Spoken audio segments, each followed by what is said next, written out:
قبل از مرگ کی آخری قسط۔ پہلا راستہ منفی طور پر ثابت نہیں ہوتا تھا۔ اگر چوہدری فرمان کو زبردستی پھانسی پر لٹکایا گیا ہوتا تو وہاں زبردستی کے آثار ضرور نظر آتے۔ چوہدری آنکھیں بند کر کے آمنہ و صدقنہ اپنے گلے میں پھندا ڈال کر چھت سے نہیں لٹک سکتا تھا۔ وہ مزاحمت کے طور پر ہاتھ پاؤں ضرور چلاتا اور زبان سے بھی چلم چلی ضرور کرتا۔ اس کی یہ کوشش گھر والوں سے پوشیدہ نہیں رہ سکتی تھی، خاص طور پر اس کی بیویوں سے اور خاص الخاص نرگس سے، جس کی خوابگاہ کا دروازہ اس رات کھلا ہوا تھا۔ نتیجہ یہ نکلا کہ چوہدری فرمان نے نہ تو خودکشی کی تھی اور نہ ہی اسے زبردستی پھانسی پر ٹانگا گیا تھا۔ اب ایک ہی امکان باقی رہ جاتا تھا اور وہ یہ کہ اسے بے بس یا بے ہوش یا بے جان بنانے کے لیے پھانسی دی گئی ہو۔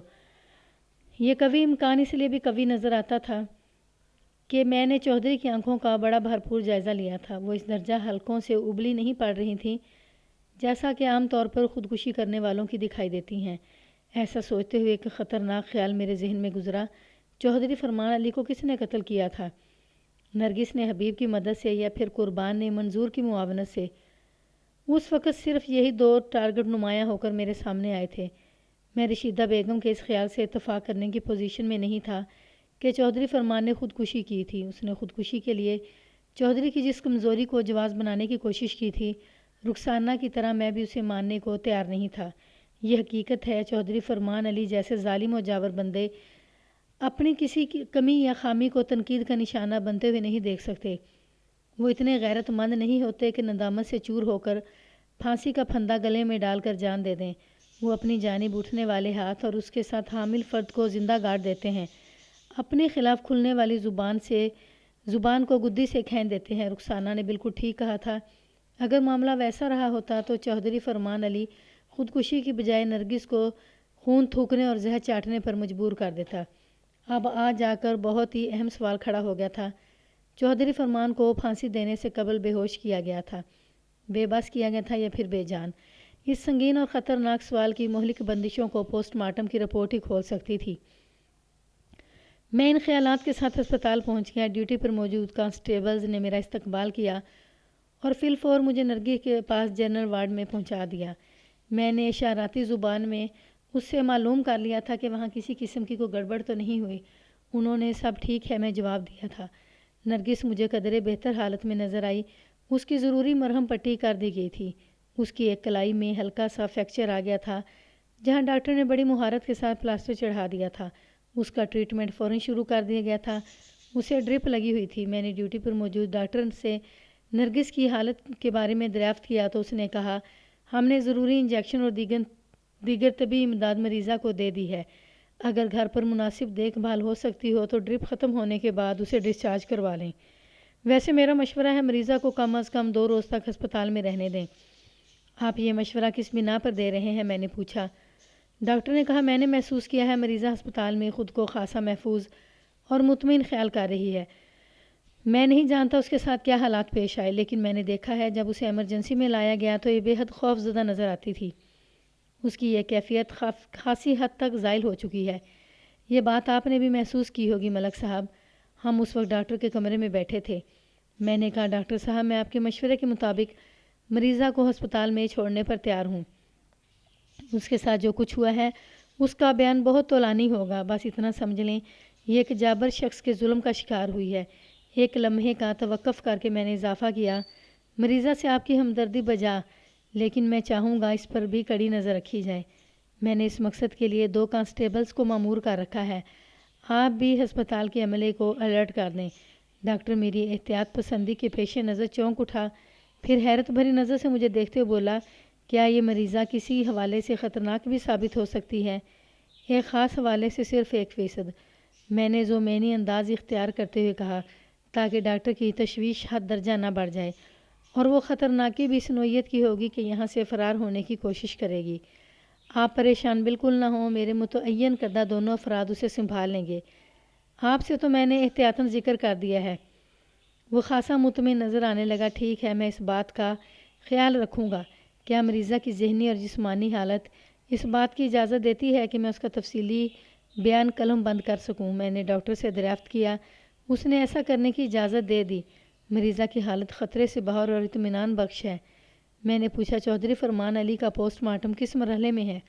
آپ میڈیکل لیگل آفیسر سے مل لیں، ڈاکٹر نے شائستگی سے کہا۔ میں وہاں سے اٹھا اور نرگس والے وارڈ کی جانب بڑھنے کی بجائے میڈیکل لیگل آفیسر کے کمرے کی طرف بڑھ گیا۔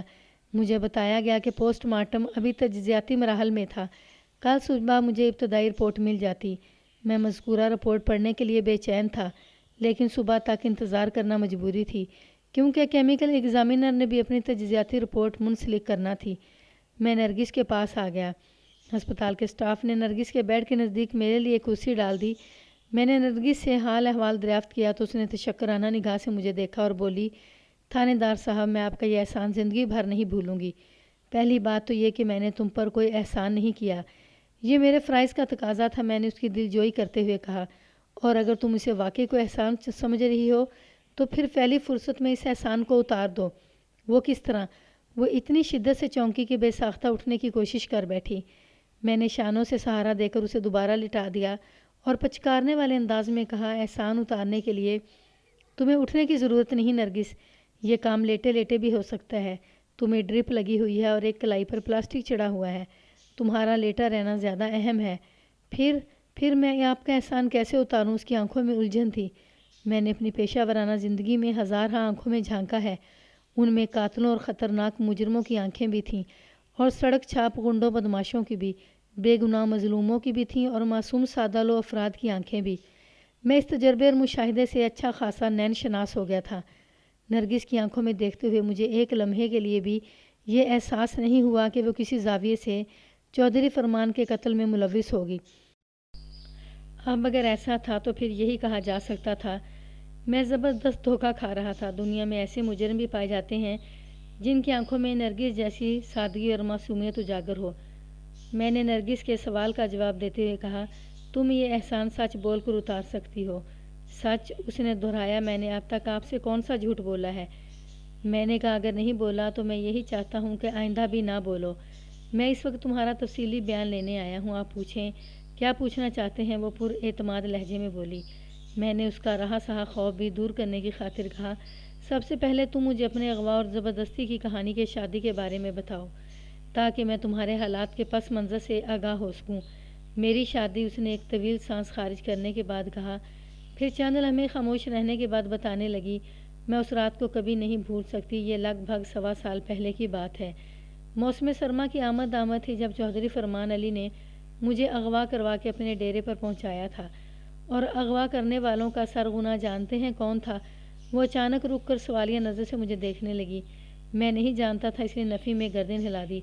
وہ نفرت سے لبریز لہجے میں بولی، یہی نامراد خبیث چودھری قربان علی۔ مجھے ایک جھٹکا سا لگا اور میں حیرت بھرے انداز میں اس کا منہ تکنے لگا۔ وہ اپنی بات کو آگے بڑھاتے ہوئے بولی، قربان نے اپنے 2 ساتھیوں کی مدد سے فرمان کے ایما پر مجھے اغوا کر کے ڈیرے پر پہنچا دیا، اور جب میں نے اسے کھری کھری سنائی تو وہ برداشت نہ کر سکا۔ چودھری اور وڈیرے خود کو بڑا کہلواتے ہیں لیکن اندر سے بہت چھوٹے ہوتے ہیں، ان میں رتی بھر برداشت کا مادہ نہیں ہوتا۔ برداشت تو ہم جیسے لوگوں کو کرنا پڑتا ہے اور ہم کرتے بھی ہیں۔ اس کے الفاظ سے زہر ٹپکتا تھا اور وہ اندر سے زخم ہو رہی تھی۔ وہ ذرا متوقف ہوئی، پھر سلسلہ کلام جاری رکھتے ہوئے بولی، جب چودھری قربان سے برداشت نہ ہوا تو وہ مجھے غزلات میں تولتے ہوئے بدتمیزی پر اتر آیا۔ جواب میں نے بھی اس کے منہ پر ایک زوردار چانٹا رسید کر دیا۔ وہ ہکا بکا مجھے دیکھتا رہ گیا۔ اس نے کبھی تصور میں بھی نہیں کیا ہوگا کہ ایک معمولی جولاہے کی بیٹی اسے یوں تھپڑ مارے گی۔ بہرحال اسی وقت چودھری فرمان ڈیرے پر پہنچ گیا اور قربان کو میرے خلاف کسی قسم کی انتقامی کارروائی کا موقع نہ مل سکا، لیکن وہ اس تھپڑ کو اپنی سوچ میں سجا کر میرے خلاف سوچتا رہا۔ بھائی کی زندگی میں تو اسے مجھ پر وار کرنے کی ہمت ہوئی اور نہ ہی کوئی موقع ملا، لیکن جیسے ہی فرمان کی آنکھ بند ہوئی وہ میرا دشمن ہو گیا، اور دشمن بھی ایسا ویسا۔ اس نے ایک جھرجھری لی اور بولی، آپ نے میرا حشر دیکھا ہے؟ اس شیطان نے نہ صرف مجھے بے دریغ مارا ہے بلکہ مجھ پر قتل کا سنگین الزام بھی عائد کر دیا ہے۔ اتنا کہہ کر وہ خاموش ہوگی۔ مطلوب حسین کی زبانی مجھے اس یادگار چانٹے کے بارے میں معلوم ہو چکا تھا جو شادی کے روز نرگس نے قربان کے منہ پر مارا تھا۔ نرگس سے قربان کی دشمنی کی بنیاد اسی دن پڑ گئی تھی۔ میں نے نرگس سے پوچھا، شادی کن حالات میں ہوئی تھی؟ وہ بڑے بےہودہ حالات تھے۔ وہ دور خلا میں گھورتے ہوئے بولی، مجھے زبردستی اغوا کر کے چودھری کے ڈیرے پر پہنچایا جا چکا تھا۔ تھوڑی دیر بعد چودھری فرمان ایک نکاح خواہ اور چند ہواریوں کے ساتھ وہاں پہنچ گیا۔ اس کے کچھ دیر بعد میرے بوڑھے ماں باپ کو بھی اس ڈیرے پر لایا گیا۔ چودھری کے بندوں نے میری ماں اور باپ کو بندوقوں کے نشانے پر رکھ لیا اور مجھ سے کہا گیا کہ میں چودھری فرمان کے نکاح میں آ جاؤں۔ انکار کی صورت میں وہ میرے والدین کو میری نگاہ کے سامنے بھون کر رکھ دیں گے۔ اس کے بعد میرا جو حشر ہوگا اسے دنیا دیکھے گی۔ پھر چودھری مجھ سے شادی نہیں کرے گا بلکہ داشتہ بنا کر حویلی میں ڈال لے گا، اور اگر میں نے زیادہ 3-5 کی تو وہ مجھے زندہ زمین میں گاڑ دے گا۔ وہ سانس درست کرنے کے لیے ذرا رکی، پھر مجھ سے مستفسر ہوئی، آپ ہی بتائیں تھانے دار صاحب، میں اس شادی سے انکار کس طرح کرتی؟ میں نے اپنے ماں باپ کو گولیوں سے چھلنی ہونے سے بچایا اور خود کو چودھری کی رکھیل بننے نہیں دیا۔ اس وقت میرے ذہن میں ایک خیال یہ بھی آیا تھا کہ اپنی جان دے دوں مگر فرمان جیسے منحوس گدھ سے شادی نہ کروں۔ مگر ایسا سوچتے ہوئے میری ماں اور باپ کے چہرے میرے تصور میں چمکنے لگے۔ ان کے بے جان لاشیں گولیوں سے چھلنی تھے جو میرے انکار کا نتیجہ تھا۔ میرا تصور کانپ اٹھا اور میں انکار نہ کر سکی۔ تھانے دار صاحب، میں مجبور ہو گئی تھی، بہت مجبور۔ وہ خلا میں دیکھ رہی تھی اور اس کی آنکھوں کے گوشے نم ہونے لگے تھے۔ نرگس اس وقت مجھے دکھ کا مرقع نظر آئی۔ بیچاری کے ساتھ واقعی بہت ظلم ہوا تھا، اور نرگس اس سلسلے کی پہلی یا آخری کڑی نہیں تھی۔ جب تک اس دھرتی پر ظالم اور جابر لوگوں کی حکمرانی رہے گی، اس قسم کی المناک داستانیں دہرائی جاتی رہیں گی۔ چہرے اور ہاتھ بدلتے رہیں گے مگر کہانی وہی رہے گی۔ میں نے نرگس کا غبار نکلنے دیا، یہ اس کی ذہنی اور روحانی صحت کے لیے بہت ضروری تھا۔ جسمانی علاج تو ڈاکٹر کر ہی رہا تھا۔ جب دل کی کلفت نے اس کی آنکھوں کو دھو دیا تو میں نے نرگس سے ایک نہایت ہی نازک سوال کیا۔ اس کا تعلق رشیدہ بیگم کے اس انکشاف سے تھا، بعد ازاں جس کی تصدیق رخسانہ بیگم نے بھی کی تھی۔ نرگس نے ڈھکے چھپے الفاظ میں ان دونوں کی تائید کر دی۔ اس طرح چودھری کی خامی کو سند حاصل ہوگی۔ میں نے کہا، رشیدہ کا خیال ہے چودھری نے اپنی اسی خامی کے غم میں خودکشی کی ہے۔ میں اس سلسلے میں کچھ نہیں کہہ سکتی، وہ معذوری سے بولی۔ اور رخسانہ کا کہنا ہے چودھری اتنا بزدل نہیں تھا کہ اس وجہ سے اپنی جان لے لیتا۔ میں نے ٹھہرے ہوئے لہجے میں کہا، تم چودھری فرمان کو پیش آنے والے حالات کے بارے میں کیا کہتی ہو؟ وہ گمبھیر آواز میں بولی، میں نہیں جانتی چودھری کو قتل کیا گیا ہے یا اس نے خودکشی کی ہے۔ بہرحال اس کی موت میں میرا کوئی ہاتھ نہیں، مجھے بے قصور سارے معاملے میں گھسیٹا جا رہا ہے۔ اس کا لہجہ کہیں سے بھی جھوٹ کی چغلی نہیں کھا رہا تھا۔ میں نے سوالات کا زاویہ تبدیل کر کے پوچھا، آج تمہاری خدمت گار سلمیٰ حویلی نہیں آئی؟ کیا کل اس نے نہ آنے کے بارے میں تمہیں کچھ بتایا تھا؟ نہیں، اس نے ایسا کوئی ذکر نہیں کیا تھا، وہ قطعیت سے بولی۔ میں نے چودھری فرمان کی خوابگاہ میں کھلنے والے 4 دروازوں کے بارے میں تھوڑی دیر بات کی، پھر کہا، نرگس، تمہارے کمرے کا دروازہ گزشتہ رات کھلا پایا گیا تھا، اس لیے قربان تمہیں نشانہ بنا رہا ہے۔ اس کو ایک موقع مل گیا ہے، اس سلسلے میں تم کیا کہو گی؟ میں یہی کہوں گی کہ اگر وہ دروازہ کھلا نہ بھی ہوتا تو یہ لالین دشمنی سے باز نہ آتا۔ وہ بیزاری سے بولی، اور دروازہ کھلا اسی لیے تھا کہ ان دنوں چودھری فرمان صرف مجھے ہی اپنی خلوت میں بلاتا تھا۔ میں نے ایک فوری خیال کے تحت سوال کیا، گزشتہ رات تم کب چودھری کے کمرے میں رہی تھی؟ لگ بھگ 10 بجے تک، وہ پروسوکھ لہجے میں بولی۔ کیا یہ معمول کے مطابق تھا؟ نہیں، اس نے نفی میں گردن ہلائی۔ میں نے کہا، اس کا مطلب ہے خلاف معمول تھا۔ اس مرتبہ وہ سر کو اثباتی جنبش دے کر رہ گئی۔ میں نے پوچھا، عام طور پر تم کتنے بجے تک اس کمرے میں رہتی تھی؟ پوری رات یا پھر رات کے آخری پہر تک، وہ سپاٹ لہجے میں بولی۔ گزشتہ رات قبل از وقت واپسی کا سبب کیا تھا؟ چودھری فرمان احمد نگر سے باہر کہیں گیا ہوا تھا اور رات کو دیر سے حویلی پہنچا تھا۔ نرگس نے مستحکم لہجے میں کہا، اس کی واپسی رات 9 بجے کے قریب ہوئی تھی۔ اس نے رات کا کھانا بھی بھرپور انداز میں نہیں کھایا تھا، اور دودھ کا ایک گلاس پینے کے بعد اس نے مجھ سے کہا کہ اسے نیند آ رہی ہے۔ وہ بہت زیادہ تھکن محسوس کر رہا تھا، لہذا سونا چاہتا ہے۔ اس نے خمار آلود آواز میں مجھے تاکید کی کہ میں بھی اپنے کمرے میں جا کر سو جاؤں۔ یہ بات بھی خلاف معمول نہیں تھی۔ میں نے چونکے ہوئے لہجے میں دریافت کیا، ہاں تھی تو؟ وہ تائید کرتے ہوئے بولا، لیکن چودھری اپنی مرضی کا مالک تھا، وہ کسی وقت کچھ بھی کہہ سکتا تھا، دوسروں کو بے چوں چرا اس کے حکم کی تعمیل کرنا ہوتی تھی۔ تم چودھری کی ہدایت پر اپنے کمرے میں آ کر سو گئی تھی؟ مجھے کافی دیر تک نیند نہیں ہے، اس نے بتایا۔ میں اپنے بستر پر لیٹی کروٹیں بدلتی رہی۔ ایک مرتبہ اٹھ کر میں نے چودھری کے کمرے میں جھانکا۔ اس عمل میں نے یہ احتیاط رکھی کہ چودھری کو میری حرکت کا علم نہ ہو، ورنہ وہ مجھے ڈانٹ بھی سکتا تھا کہ میں نے اس کی ہدایت پر عمل نہیں کیا۔ میں نے نیم وار دروازے میں سے چودھری کو کروٹ کے بعد لیٹے دیکھا اس کا منہ دوسری دیوار کی جانب تھا، اس لیے میں اندازہ نہ لگا سکی کہ وہ سو چکا تھا یا جاگ رہا تھا۔ وہ تھوڑی دیر کے لیے رکی، پھر بات جاری رکھتے ہوئے بتانے لگی، میں واپس اپنے بستر پر آ کر لیٹ گئی اور سونے کی کوشش کرنے لگی۔ پھر پتہ نہیں کب میری آنکھ لگ گئی۔ دوسری صبح جب میں سو کر اٹھی تو چودھری کے کمرے کا منظر ہی بدلا ہوا تھا۔ وہ چھت سے لٹکا ہوا تھا۔ میں یہ منظر دیکھ کر وحشت زدہ ہوگی۔ اسی وحشت اور دہشت میں کمرے سے باہر نکل آئی۔ میری نظر منظور پر پڑی تو میں نے اسے چودھری کی خودکشی کے بارے میں بتایا۔ پھر تھوڑی ہی دیر بعد چھوٹا چودھری وہاں پہنچ گیا۔ قربان نے بڑے بھائی کو چھت سے لٹکا ہوا دیکھا تو مجھ پر برس پڑا۔ اس کے بعد جو کچھ ہوا وہ اب آپ سے ڈھکا چھپا نہیں ہے۔ نرگس اتنا کہہ کر خاموش ہوگی۔ اس کی سیلی آنکھوں نے تکیے کو اچھا خاصا بھگو دیا تھا۔ میں گہری سوچ میں ڈوب گیا۔ یہ اندازہ لگانے میں مجھے کسی دقت سے نہیں گزرنا پڑا کہ نرگس اس معاملے میں سراسر بے قصور تھی۔ چودھری قربان ذاتی رنجش اور دیرینہ پرخاش کی وجہ سے خام خواہ سے گھسیٹ رہا تھا، مگر وہ ایسا کیوں کر رہا تھا؟ اس سوال کا جواب یہ بھی تو ہو سکتا تھا، حقائق کی پردہ پوشی کے لیے اگر اس تھیوری کو مان لیا جائے تو پھر چودھری قربان کی ذات چودھری فرمان کی موت میں ملوث دکھائی دینے لگتی تھی۔ میں انہی سوچوں میں گم تھا کہ مجھے بتایا گیا مراد پور سے کچھ لوگ نرگس سے ملنے آئے تھے۔ نرگس کی ہسپتال میں موجودگی کوئی ڈھکی چھپی بات نہیں تھی۔ عین ممکن تھا اس کے گھر والوں میں سے کوئی دیکھنے آیا ہو۔ میں نے انہیں فوراً وارڈ میں بلا لیا۔ نرگس کا بیان ایک طرح سے مکمل ہو چکا تھا۔ ان لوگوں کی آمد سے مجھے کوئی فرق نہ پڑتا۔ وہ کل 4 افراد تھے، 3 مرد اور 1 عورت۔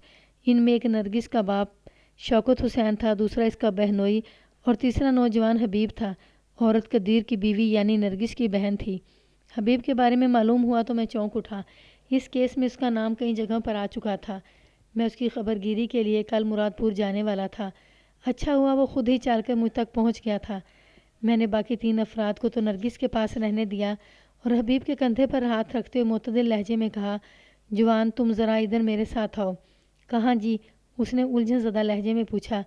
میں نے کہا، حبیب میں تم سے چند ضروری باتیں کرنا چاہتا ہوں اور یہ جگہ ان باتوں کے لیے مناسب نہیں۔ میرے انداز میں ایسی قطعیت تھی کہ وہ ایک نظر نرگس پر ڈالنے کے بعد میرے ساتھ ہو لیا۔ میں اسے جنرل وارڈ سے باہر ہسپتال کے ایک پرسکون گوشے میں لے آیا۔ وہاں ایک طویل چوبی بینچ بچھی تھی۔ میں نے اس بینچ پر بیٹھتے اسے بھی بیٹھنے کی دعوت دی۔ تھوڑی سی ہچکچاہٹ کے بعد اس نے میری بات مان لی اور متفکر نگاہ سے مجھے دیکھنے لگا۔ اس کی آنکھوں میں ایک بے نام سی الجھن نے جالا بن دیا تھا۔ میں نے کھنکار کر گلا صاف کیا اور ٹھوس لہجے میں کہا، حبیب میں تھانے دار ہوں، ذرا دوسری قسم کا۔ سچ بولنے والوں کو سر آنکھوں پر بٹھاتا ہوں اور جھوٹوں کو 100 جوتے لگاتا ہوں۔ تم نے پولیس والوں کا جوتا دیکھ رکھا ہے نا، 9x4 کا پیور لیدر ہوتا ہے۔ لیکن آپ یہ مجھے سب کیوں بتا رہے ہیں؟ وہ ہکلایا۔ میں نے ایک ایک لفظ پر زور دیتے ہوئے کہا، اس لیے بتا رہا ہوں کہ اب میں تم سے چند سوال پوچھوں گا۔ اگر تم نے مجھے چکر دینے کی کوشش کی تو میں تمہیں حوالات کی ہوا کھلانے کے ساتھ اپنے ساتھ تھانے لے جاؤں گا۔ میں آپ کو چکر کیوں دوں گا؟ وہ گہری سنجیدگی سے بولا، میں نے کوئی جرم نہیں کیا، پھر آپ سے کیوں ڈروں؟ آپ پوچھیں، کیا پوچھنا چاہتے ہیں؟ اس کا انداز نڈر اور بے باک تھا۔ میں نے اس کی آنکھوں میں جھانکتے ہوئے کہا، تم نے چودھری فرمان علی کی موت کے بارے میں تو سن لیا ہوگا، اس کیس میں تمہارا نام لیا جا رہا ہے۔ وہ ٹھہرے ہوئے لہجے میں بولا، صبح نرگس کی والدہ اور بہنوئی احمد نگر گئے تھے، ان کی زبانی مجھے وہاں کے حالات سے آگاہی ہوئی ہے، لیکن آپ اب یہ نئی بات بتا رہے ہیں کہ چودھری فرمان کے معاملے میں مجھے ملوث کیا جا رہا ہے، آخر اس کی وجہ کیا ہے؟ میں نے پہلے اسے وجہ کی تفصیل بتائی، پھر کہا، چودھری قربان کا کہنا ہے تم نے نرگس کے ساتھ مل کر بڑے چودھری کو موت کے گھاٹ اتارا ہے اور بعد میں اسے خودکشی کا رنگ دے دیا۔ بات کے اختتام پر میں نے حبیب کو تیز نظر سے گھورا۔ یہ جھوٹ ہے، بکواس ہے، وہ تقریباً چلا اٹھا۔ میرا چودھری فرمان سے کیا تعلق؟ چودھری فرمان سے نہ صحیح نرگس سے تو ہے، میں نے اسے گھسنے کی خاطر کہا۔ وہ شدت سے نفی میں گردن جھٹکتے ہوئے بولا، چودھری قربان مجھ پر جھوٹا الزام لگا رہا ہے۔ کیا اس نے مجھے چودھری فرمان کو قتل کرتے ہوئے دیکھا ہے جو اتنا بڑا دعویٰ کر رہا ہے؟ اس نے نہیں دیکھا، لیکن میں اس کی شکایت پر تمہیں گرفتار کر سکتا ہوں، میں نے اپنے لہجے میں سنگینی بھرتے ہوئے کہا، تاکہ اگر وہ چور ہو تو اپنے پاؤں پر کھڑا نہ رہ سکے۔ جب تم میری تفتیش کے رگڑے میں آؤ گے تو سب کچھ اگل دو گے۔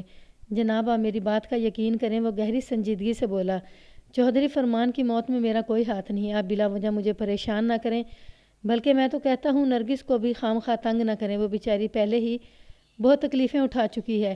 بڑی ہمدردی ہے تمہیں نرگس سے، میں نے چبھتے ہوئے لہجے میں کہا، ہونی بھی چاہیے تھانے دار صاحب، وہ میری ماموں زاد ہے جو کبھی تمہاری منگیتر بھی تھی، یہ بھی ایک حقیقت ہے۔ وہ یک لخت اداس ہو گیا۔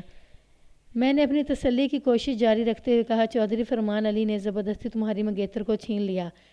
تم چودھری کے لیے اپنے دل میں بے حد غم و غصہ رکھتے تھے۔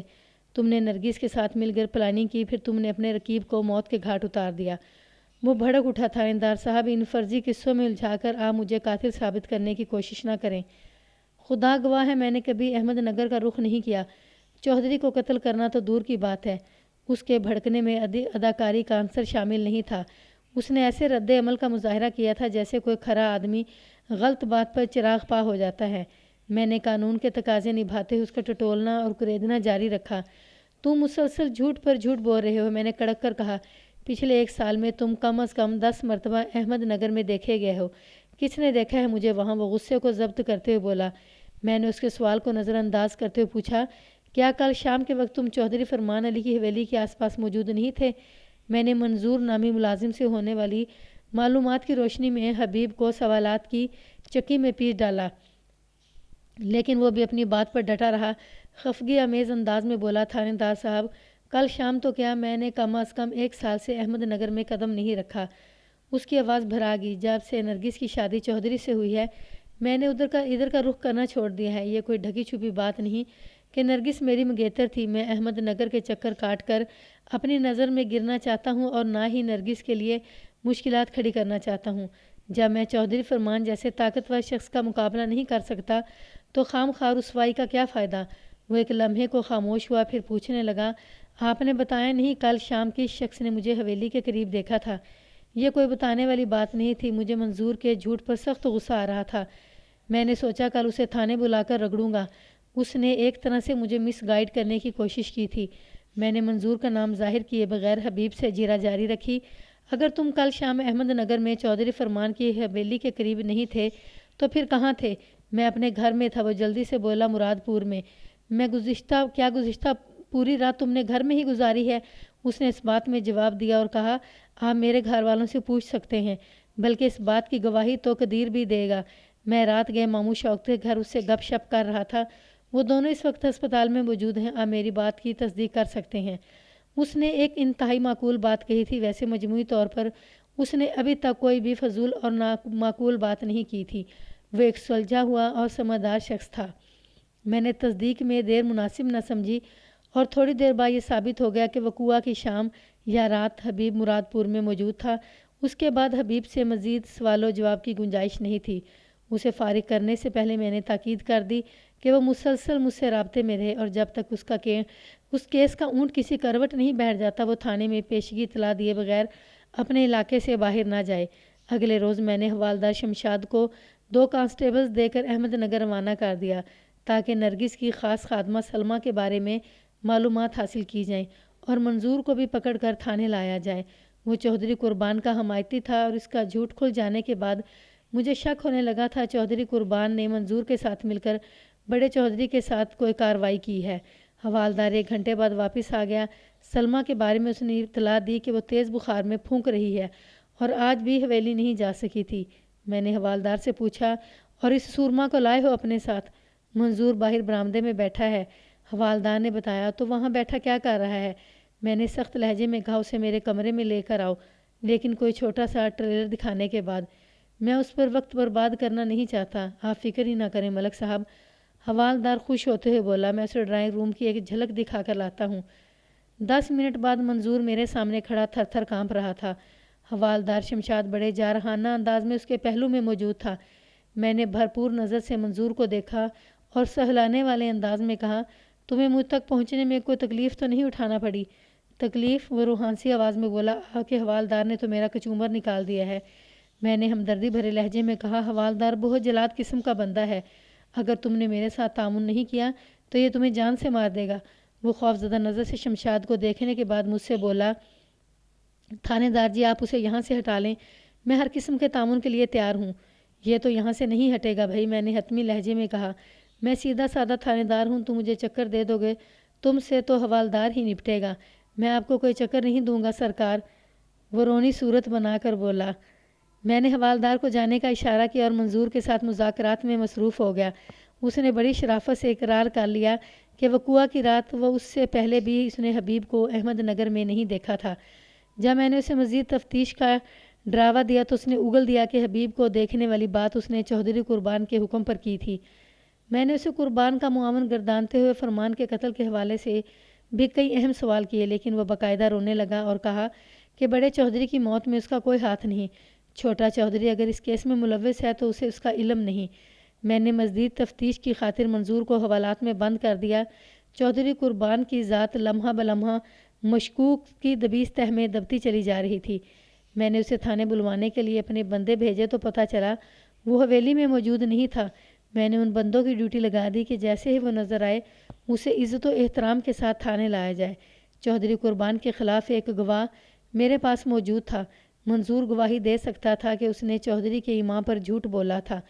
اس گواہی کے بعد قربان کو وضاحت کرنی پڑتی کہ وہ حبیب کو بلا وجہ فرمان علی کے قتل میں کیوں ملوث کر رہا تھا۔ دوپہر کے وقت پوسٹ مارٹم کی ابتدائی رپورٹ آ گئی۔ اس کے ساتھ ہی کیمیکل ایگزامینر کی رپورٹ، لیبارٹری ٹیسٹ بھی منسلک تھی۔ ان دونوں رپورٹس کے مطابق مجھے چونکنے پر مجبور کر دیا۔ فرمان علی کی موت رات 2 بجے اور 4 بجے کے درمیان واقع ہوئی تھی، اور یہ بات قابل ذکر تھی کہ حالت بے ہوشی میں وہ اس دنیا سے رخصت ہوا تھا۔ کیمیکل ایگزامینر کی رپورٹ ظاہر کرتی تھی کہ اسے ایک زود اثر خواب آور دوا دی گئی تھی اور گہری نیند کے دوران میں اسے پھانسی پر لٹکایا گیا تھا۔ ساری حقیقت 2 اور 4 کی مانند عیاں ہوگی۔ میرا اندازہ 100% درست ثابت ہوا۔ چودھری فرمان کو پہلے نیند آور دوا کے زیر اثر بے بس کیا گیا، پھر اس کی موت کو خودکشی کا رنگ دینے کے لیے اس کی گردن میں پھندا ڈال کر اسے چھت پر لٹکا دیا گیا، گویا یہ ایک سیدھی قتل کی واردات تھی۔ نرگس نے گزشتہ رات مجھے بتایا تھا کہ وقوعہ کی رات مقتول نے بہت کم کھانا کھایا تھا اور دودھ کا ایک گلاس پینے کے بعد وہ سو گیا تھا۔ میں ایک مرتبہ پھر نرگس کے پاس اسپتال پہنچ گیا۔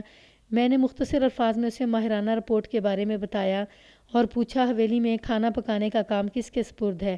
یہ ڈیوٹی نگوں کی ہے، اس نے بتایا، لیکن اس نے الجھن زدہ انداز میں جملہ ادھورا چھوڑا تو میں خاموش نہ رہ سکا۔ لیکن کیا؟ وہ چند لمحے سوچنے کے بعد بولی، اگر آپ یہ سمجھ رہے ہیں کہ نگوں نے کھانے میں کچھ ملا دیا ہوگا تو میں کہوں گی یہ بات درست نہیں۔ وہ کھانا ہم سب نے کھایا تھا۔ اگر اس میں بے ہوشی کی دوا ہوتی تو ہم سب کو گہری نیند میں پہنچ جانا چاہیے تھا۔ میں نے کہا خواب آور دوا چودھری کے اندر پہنچائی گئی ہے، اس بات کو جھٹلایا نہیں جا سکتا۔ لیبارٹری رپورٹ کو چیلنج کرنا ممکن نہیں۔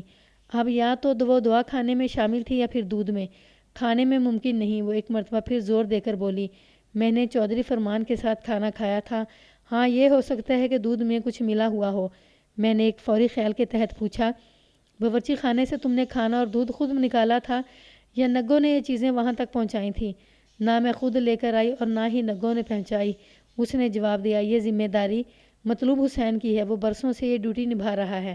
کیا مطلب ہے تمہارا؟ میں اس کی وضاحت سے حیران ہو کر رہ گیا تھا۔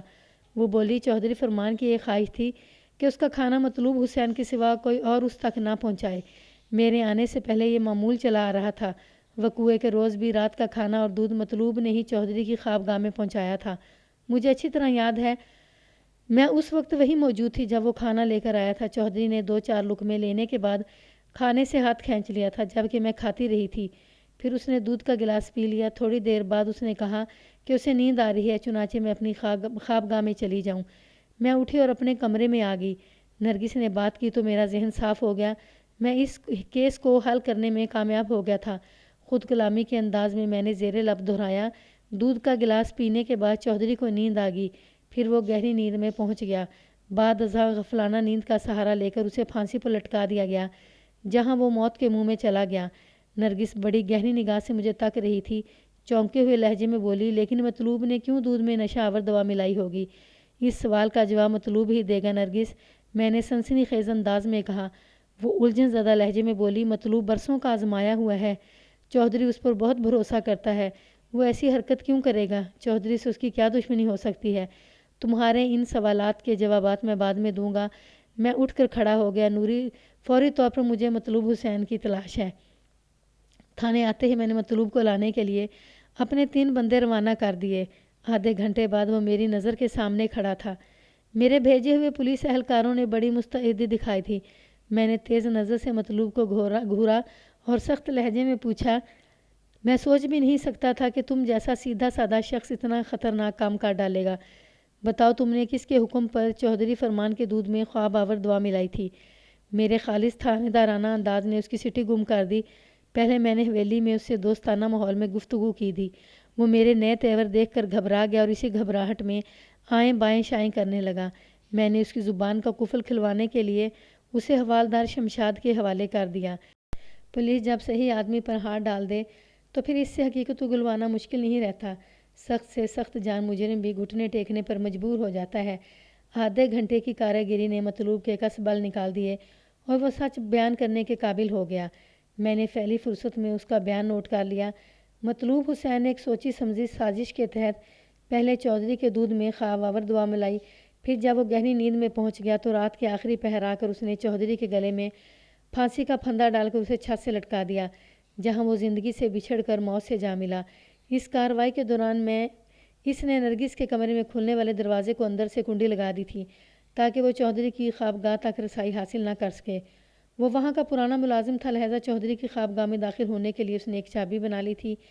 اپنے کام سے فارغ ہونے کے بعد اس نے نرگس والے کمرے کے دروازے کی کنڈی کھول دی۔ اگر چودھری کی موت کو خودکشی سمجھ لیا جاتا تو مطلوب کی اسکیم کامیاب ہو جاتی، لیکن پوسٹ مارٹم کی رپورٹ نے اس کے جرم کی کلی کھول دی۔ میں نے اس کا طویل بیان قلم بند کرنے کے بعد پوچھا، مطلوب حسین، تم نے اتنا سنگین جرم کیوں کیا؟ میں یہ تسلیم کرنے کو تیار نہیں کہ یہ خالصتاً تمہارا منصوبہ تھا۔ تم نے یقیناً کسی با اثر فرد کے اشارے پر اتنا بڑا قدم اٹھایا ہوگا۔ وہ ایک مرتبہ پھر ہل و حجت سے کام لینے لگا۔ میں نے دوبارہ اسے حوالدار کے سپرد کرنے کا ارادہ کیا تو وہ مچل کر رہ گیا۔ وہ ایک مرتبہ پھر خود کو حوالہ عذاب نہیں کرنا چاہتا تھا، لہذا نہایت ہی سراسیمہ لہجے میں اس نے میرے سوال کا جواب دے دیا۔ میں نے بڑی بیگم صاحبہ کے حکم کی تعمیل کی ہے۔ یہ ایک اور انکشاف تھا۔ میں نے رشیدہ بیگم کے پاس جا کر اسے سوالات میں پرو دیا۔ جب اسے معلوم ہوا کہ مطلوب حسین نے بھانڈا پھوڑ دیا ہے تو اس نے زیادہ مزاحمت نہیں کی اور اپنے جرم کا اقرار کر لیا۔ بڑے تکان زدہ اور مطمئن لہجے میں اس نے کہا، تھانے دار پتر، میں تو اپنی زندگی کے دن پورے کر چکی ہوں۔ یہ بیماریاں مجھے زیادہ عرصہ جینے نہیں دیں گی۔ سوچا کیوں نہ مرنے سے پہلے ایک نیک کام کر دوں۔ میں حیرت اور استعجاب سے اس بڑھیا کو تکنے لگا۔ اس کی شخصیت کا ایک نیا پہلو میرے سامنے آ رہا تھا۔ مجھے خاموش دیکھ کر اس نے دوبارہ کہنا شروع کیا، چودھری فرمان علی کے ظلم و ستم کا تو خدا حساب لیتا ہی، لیکن میں نے سوچا مرنے سے پہلے میں بھی اپنے حصے کا کام انجام دے ڈالوں۔ مجھ سمیت پتہ نہیں کتنے انسانوں نے اس فرعون کی زیادتیوں کا مزہ چکھا ہوگا۔ اگر یہ موذی ختم ہو جاتا تو میرے خیال میں ہزاروں انسان اس کے ظلموں سے محفوظ ہو جاتے۔ میں نے انسانیت کی بھلائی کے لیے یہ کام کیا ہے۔ بھلا ہو مطلوب کا اس نے میرا بھرپور ساتھ دیا۔ ہم دونوں ایک جیسے خیالات کے حامل ہیں۔ چودھری کے قتل کے جرم میں اگر ہم پھانسی پر چڑھ جاتے ہیں تو ہمیں کسی قسم کی ندامت یا دکھ نہیں ہوگا۔